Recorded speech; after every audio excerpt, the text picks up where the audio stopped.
Good afternoon.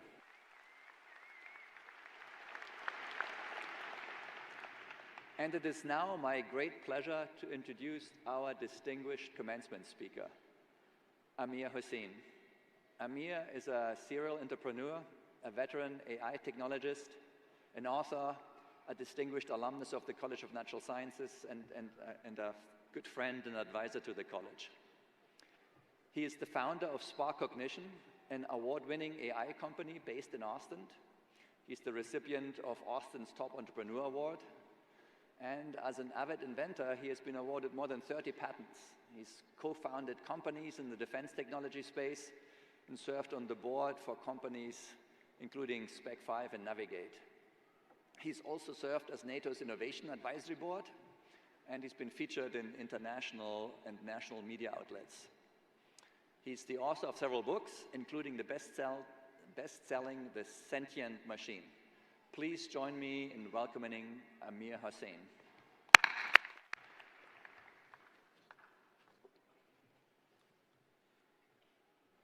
Dean Matuszek, esteemed faculty, proud parents, and most importantly, the graduating class of 2025. Ladies and gentlemen, good afternoon. You know, I had to think very long and hard about this speech. I want this speech to be useful to you. I see and work with a lot of young people, and the majority of you may now be starting practical life, so you're in that same position. So I wanted to share with you some life lessons that I've learned through my years. And in some sense, this is really the advice that I would give my own children, one of whom, by the way, was in this audience earlier today as a member of the graduating class of 2025. Thank you.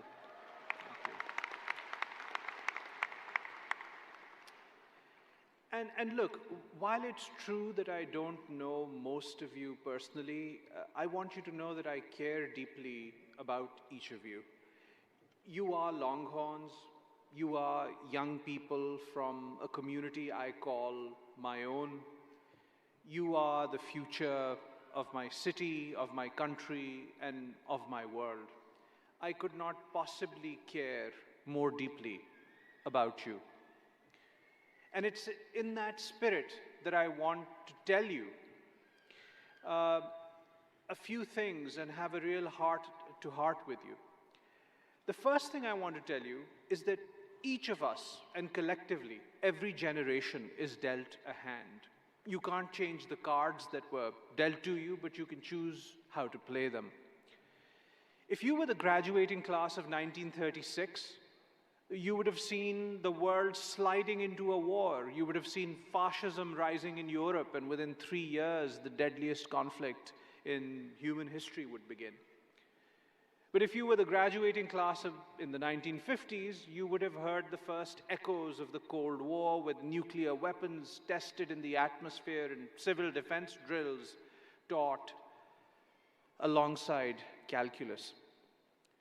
But you are the graduating class of 2025, and you've been told, you've heard, that there's an environmental catastrophe upon us.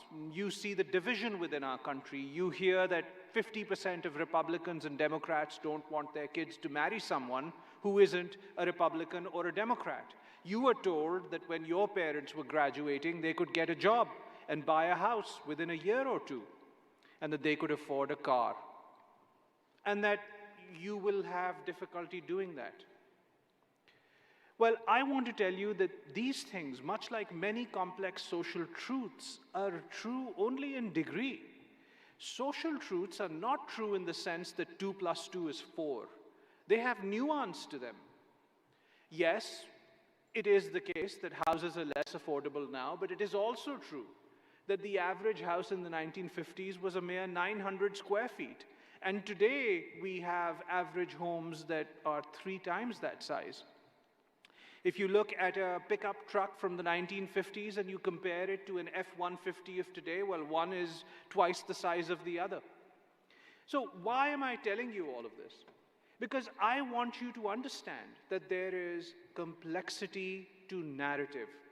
And you can make a story sound one way or a different way and take from it what's important. Is it that you can't afford a house, or is it that you can if you simply redefine what it is for you? So this brings me to the second point that I want to make to all of you. You are the person who will shape your own life.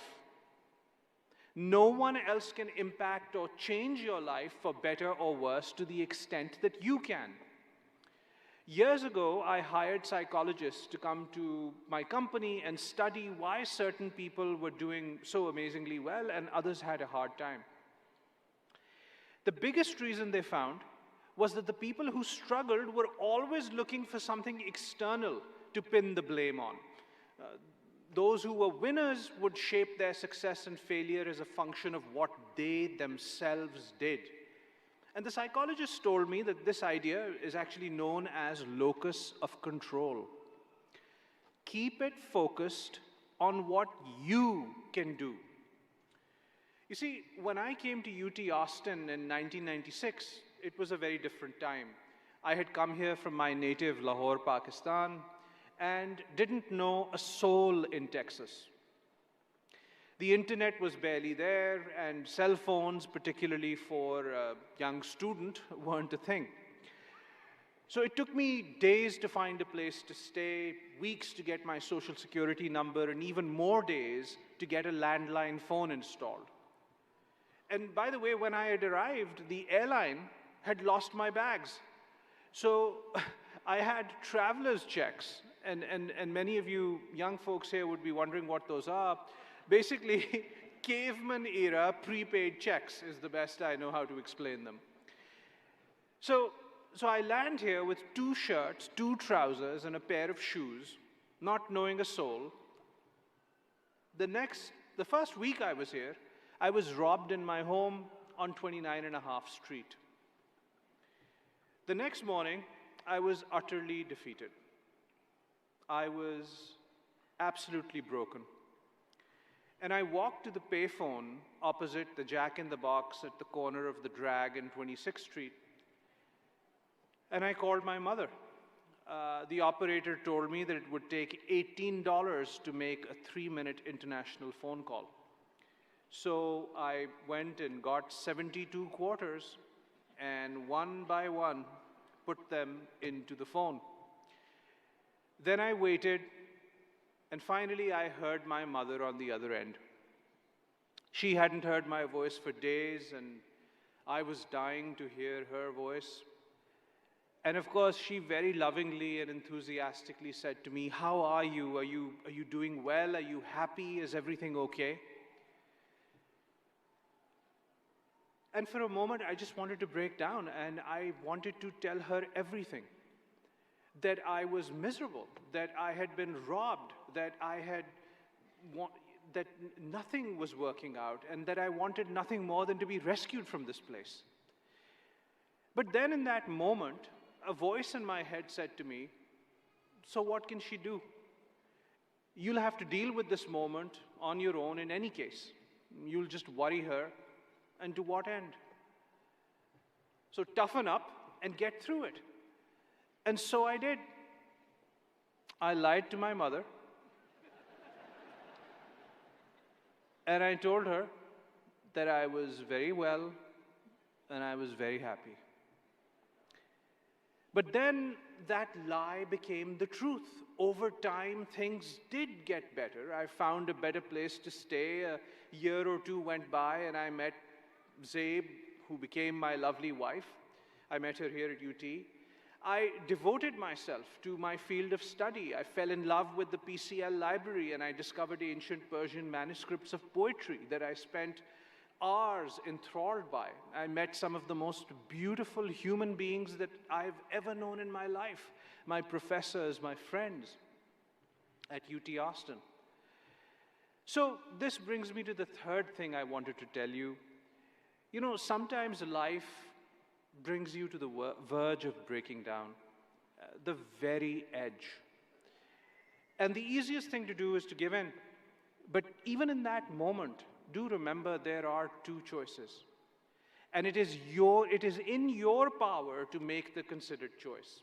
Sometimes the greatest difficulty lies not in what comes after the decision to persevere, but the very moment of that decision. And in that moment, persevere. You see, there are three things that carry you through life, so cling to those. Each of you may define these as you wish, as you see fit. But human beings are born in this world with a natural need for these. Collectively, they serve as one's compass. These three things are faith, family, and purpose. Perhaps your definition of faith is faith in a higher power. Perhaps it is faith in humanity. But whatever it is, whatever illuminates your life when you're not alone, that is what faith is. Because if you have faith, you are in fact never alone.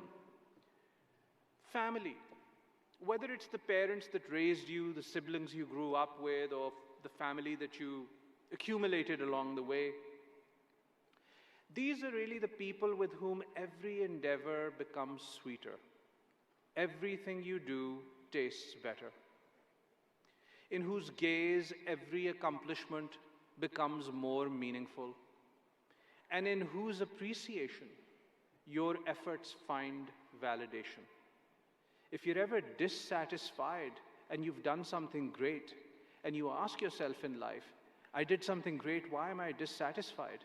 It's probably because you're not sharing it with the people you care.